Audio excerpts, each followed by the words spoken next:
Here are the top 5 things you should never do when you hire a stylist. We usually talk about styling from the perspective of the stylist, but now let's talk about it from the perspective of the client. And I'm going to tell you the things that are absolutely not going to end up well if you do these when you're working with a stylist. Number 1, having unrealistic expectations. What does that mean?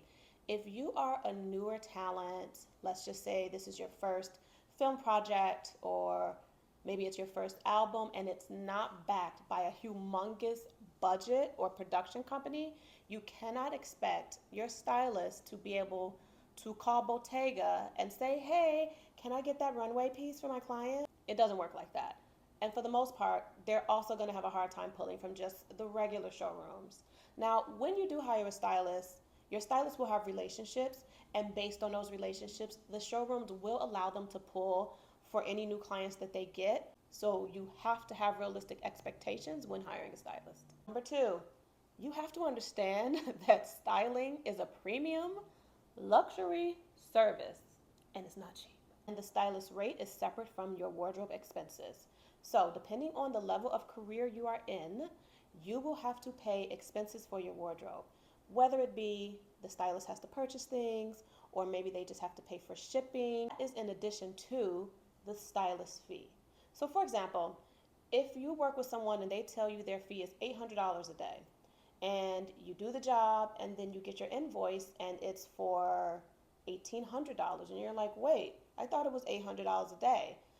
That is a separate fee for the wardrobe expenses, and you have to understand that you have to pay for that. Number 3, understand that whatever budget you have for wardrobe is what the stylist is going to bring. That's it.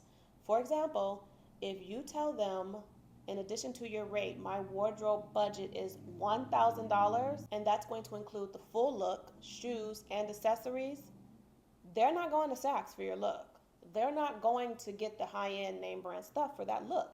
So you have to understand that and know that they can only do as much as your budget will allow. 4, understanding how much time it takes to do a job. If you call your stylist less than the day before an event happens, yes, they can do the job, but they may not get the better options that they would have been able to get had they had maybe 3 days.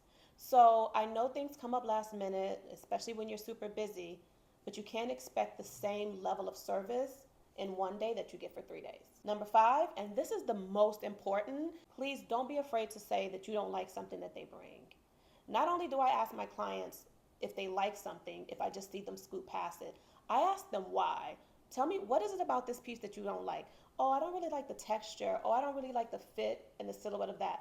That helps me do my job. So now I know in the future, don't bring stuff like that. Don't bring that texture. Don't bring that silhouette. But if you're not honest with your stylist because maybe you're afraid to hurt their feelings, trust me, it's not going to hurt our feelings. It's actually worse if you don't tell us the truth. So don't worry about it. That's what we're here for. We have to build a relationship. We just need you to be honest. Drop any comments below you have on this subject and let me know what you guys think is important between a client and stylist relationship. All right, bye.